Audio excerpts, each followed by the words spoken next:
2006 година. 2006 година, 3 март. Огромен митинг на площад Свети Александър Невски. Десетки хиляди хора. Ама десетки, много, много. И разбира се, нито един кадър под така наречените национални телевизии. Но да ги оставим сега тия телевизионните монополи на страна. Нека си спомним какво казах тогава пред многото хиляди хора, десетки хиляди, които се бяха събрани на площада. Какво им казах и за какво продължавам да се боря. Нека да видим това видео.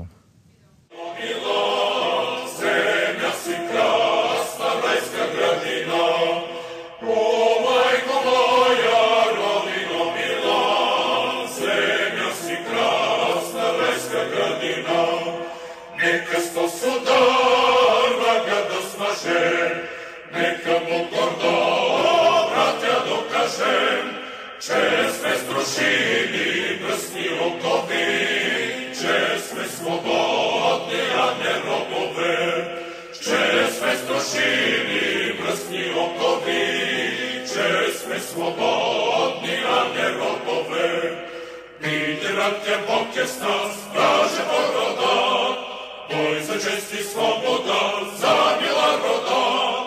О, майко моя, родино мила, земя си красна, райска градина.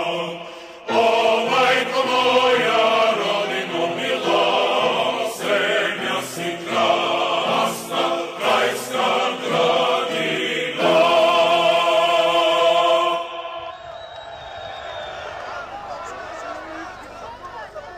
Скъпи съратници, искам да ви кажа, че ние действаме и изграждаме визия за управлението на България, такава каквато трябва да бъде в интерес на всички българи. Не само на една олигархия, не само на една върхушка, която заграби милиарди, за да живеят 90% от българите в мизерия. Аз пред вас ще обявя нещо, което още и медиите не знаят. Една съществена стъпка, следваща нашите принципи против ограбването на България. Вчера в деловодството на Народното събрание аз и моите съратници от групата на Атака внесохме закон за национализация на всички приватизирани предприятия от 1992 година насам.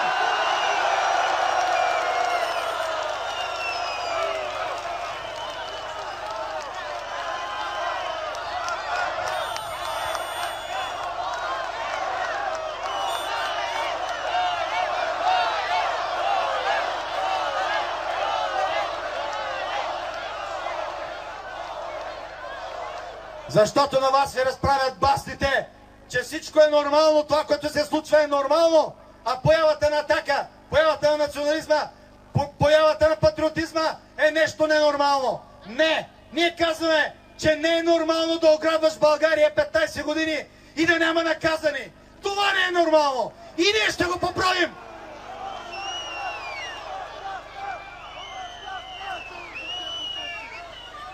Скъпи съратници, братя българи, това е закон за национализация на всички собствености, които бяха криминално приватизирани след 1992 година, когато влезе в сила първия закон за приватизация или по-скоро за ограбване на българските национални активи. И който ми каже, че това е популизъм или че това е комунизъм, аз ще му кажа, че е много по-голям популизъм да лъжеш хората, че всичко е наред, когато си ограбил българските национални активи на стойност 30 милиарда, а в хазната са влезли 1,7 милиарда лева. Това е позор за България. Точно това е фашизъм.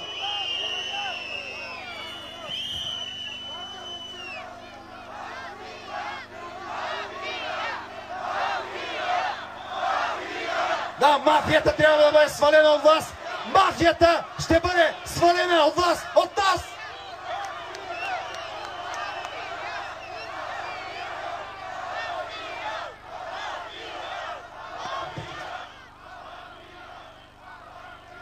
Скъпи приятели, този закон сега ще бъде посрещнат на нож от цялото мнозинство на тъй наречената тройна коалиция, коалицията на далаверата.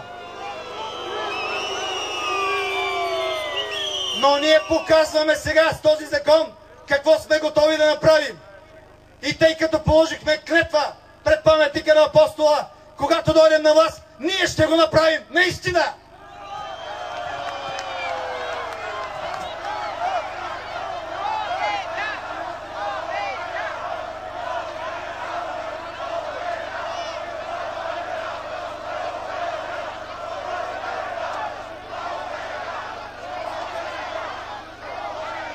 Скъпи съратници, братя българи, ние започваме поход към властта, защото повече нещата не могат да се мотаят в България. Не можем да чакаме доклада на Европейския съюз. Позор е за едно управление да живее само до деня, в който ще получи някакъв доклад от някакви чужди фактори, които трябва да го похвалят, потупат по гърба или да го критикуват. Това не е държавно отношение. Това не е зряло управление. Това е подигравка с българския народ, който има страшно много нерешени проблеми. И тези проблеми трябва да се решават тук. Тези проблеми трябва да се решават от българи. Тези проблеми трябва да се решават от български патриоти, които знаят за какво се борят, които знаят какво е кауза и които са готови да си дадат живота за тази кауза. Всички вие тук сте такива българи. Благодаря ви, че сте тук. Да им кажем атака и победа!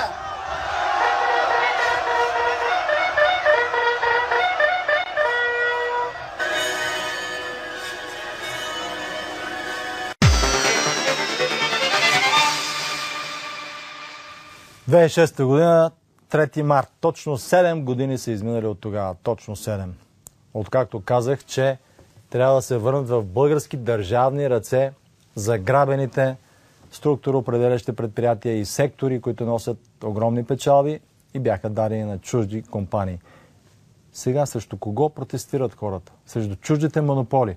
Какво искат в момента на улицата? Нека да видим снимка от исканията им на улицата, плакатите им.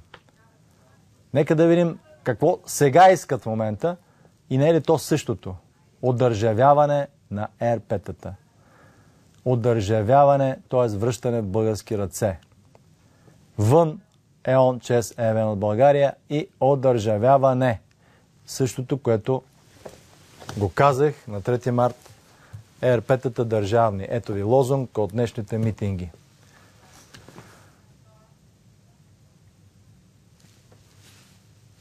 Народа, както каза